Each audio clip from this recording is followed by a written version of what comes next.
one of the things that I find absolutely fascinating is how to sway public opinion.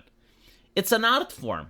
And because it's an art form, it can actually be predicted, and it has certain trends. You see, most of the people that work in the media, as well as the people that work in marketing, they believe that it's evil YouTubers that are causing the fall of the gaming industry. You see, the game development companies, they spend hundreds of millions of dollars on marketing. They reach out to the gaming press that unilaterally shill their games. But for some reason, people like me, like us YouTubers, us chuckleheads, are saying that the game is gay, and then nobody is buying it. And we're causing tremendous damage to these companies. And it's almost like, if these companies had the foresight to hire us as their PR spokesperson, we would probably sell their games, right? Well, we're actually going to see if that is true. Because today, something interesting happened. Asmongold has shilled a very, very woke game. And I'm actually curious to see what the results will be. But first, let's actually talk about public opinion and how it can be swayed. Now, normally the public starts on a position of actually having goodwill towards these companies. The reason is that these companies have released really good games in the past, and a lot of the people from the public have grown up with this entertainment. And so they have an adoration towards the company. They have goodwill towards the company. And then the corporations themselves, they spend hundreds of millions of dollars on marketing, which excites the audience even further. And so at this point, no matter what the YouTuber would say, like nothing that an Asmongold or myself would be able to say would convince people not to buy the product. What happens is that people do buy the product, and they realize that the product isn't worth the money they invested. The product could be faulty, it could upset the player, it could be not entertaining, but at the end of the day, like, people are really dissatisfied with what's happening. And so, when that happens, they go to the official sources. They don't go to YouTubers like myself. Like, no, first they go to the gaming media. And the gaming media would come up with like various reasons on why Concord isn't selling and why Concord isn't entertaining. And they would say that, well, maybe it's the business model, well, maybe it's the MOBA shooter, well, maybe it's this and that. And the public is actually capable of some level of rational thought. And they will say, well, hold on a little bit. Like, it can't be the business model because the game was free and still no one played it. It was in early beta and anyone could join it if they wanted, but it turns out that wasn't very popular. It can't be that hero shooters are bad because China released Marvel Heroes. None of these things are bad. And so they go to a YouTuber and he's like, fucking pronouns, current day issues, well, men that look like women with wigs. And then the public goes, you know what? Yeah, I think that's it. No, like, I generally think that's it. Yeah, like, because they used to make games before this, back in 2016. None of the games had that shit. And so maybe that is it. And then once that happens, it clicks with the public. And then you don't really need to say anything. Like, now the public just recognizes the aesthetics, recognizes some of the patterns, and then they all buy the game. The thing with the pronouns is very interesting. Why are the pronouns so important? Like, are the pronouns damaging the product? Not really, but the pronouns are the banner. They're the standard of the army that stands behind the pronouns. And now we're seeing games that allow you to disable the pronouns. Like, you would think if they're actually that good, they would put them behind the DLC or paywall, but no, like, they're just going to allow you to disable them. They're optional. But again, like, the pronouns isn't the problem. Like, for not for a second, these developers try to understand where we're coming from. Like, again, it's the banner is the standard, and behind the banner, behind the standard, comes an army. And the army has an ideological bent. It's got a way they want to shape the world and shape the society. Our problem is with that. Right? Like, the banner itself doesn't fucking matter. Like, if an anime game came out, and it's made into the depths of Japan, and it's got like Ushikushi waifus with big fat tits, no one would care if it has pronouns. Like, if you came up with a game with pronouns back in 2014, no one would care. But now people notice the pattern. It's like, oh, that's your flag. Like, you know? So I found this funny. But yeah, like, there's this game coming out, and it's called Avowed. And it has, like, all the checkboxes that will tell you it's a woke game, right? Like, it's got the pronouns, it's got the woke aesthetics. And again, like, what is woke aesthetics? Well, it's characters that you really don't want to interact with. Like, these characters do not look heroic, they do not look cool, they do not look awesome, they do not look that they have grace. They're like comedy relief characters. Nobody wants to be these people. Like, this would be a punishment from God if I woke up in the morning and I look like any of these individuals, and nobody wants to go adventuring with them. It's a fantasy game. Like, the Roman empires figured this out. In order to have a stable society, you need bread and circus for the masses. Because the masses, they have extremely difficult days in their lives. They work in the wage cage. They have various drama at the office. They come home, they experience more drama. And what they want is to go to sleep with a filled belly and have some time to unwind. And right now, video games are very popular. And so, like, people want to play a video game and delve themselves, immerse themselves into a fantasy setting when they forget about everything that's socially acceptable.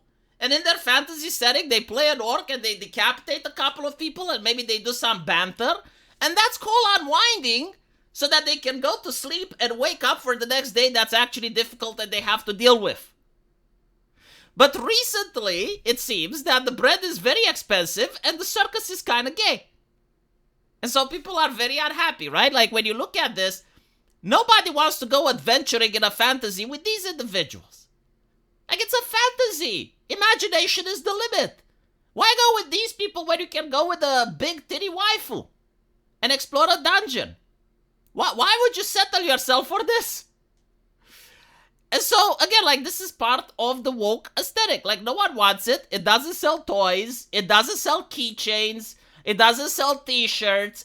And so the studio has to price the game at $100. It has to do all of these shady business transactions where it's like, oh, you get to play it like 5 days earlier. Just buy the deluxe edition, which is $120 or whatever. And they have to pull this stuff because there's no other way that they can monetize. They have to milk the customer even more in order to support the bloat in their company. Because the only way you can have woke ideologues is if you have like an officer enforcing the woke ideology. That costs money, and they bring an entire team. That costs money. And then you need to understand that these people are very picky with who they work. Like, you won't have a woke activist work with a non-woke person. And so it's difficult to actually create some team cohesion over there. And then you take into account that the officers fuck their job even more. It's like, oh no, you can't code anyway. We need to be inclusive in coding. You can't say blacklist anymore. You have to replace it with something else. Like, complete madness. It becomes a fucking circus, right? And then they hire the community managers from hell. I mean, look at it here, right? Like, an absolute racist person is like, reminder to black artists out there who are looking for portfolio reviews or job advice. My DMs are open, and you will always have my priority. Okay, so like prioritizing people based on race, encouraging prejudice, not looking for talent. No, like, he's actually looking for race. And so, like, again, like, this game is the quintessential definition of a woke product. Like, the only thing that's missing is trigger warnings. Oh, we got that as well? It contains realistic violence against intelligent species. So, if you're a vegan, right, this game may not be for you. You may get triggered by playing this game. But anyway, going with the title of the video, Asmongold has shilled this game by saying that it's better than he thought. And initially I thought, well, maybe it's a clickbait title, you know, maybe he thought it's a 2 and it ended up being a 4. No, apparently Asmongold actually enjoyed this game and said it's mediocre. So it's like a 7.5. Like, it's not an amazing game. He played a little bit, 7.5. And he makes a point in saying that, look, the game is woke. Like, the people working with it are woke. The character creator is mediocre. But since he always separates the art from the artist, he says that the product as a standalone is a 7.5. Now, I personally, don't care about Asmongold shilling a game to me because I just make my own judgment by watching trailers, by watching Let's Plays. It's not like, oh, this game has a 7.5 and therefore I'll buy it. No, I personally will not buy this game because there is a line that I do not cross. I do separate the art from the artist to a certain degree.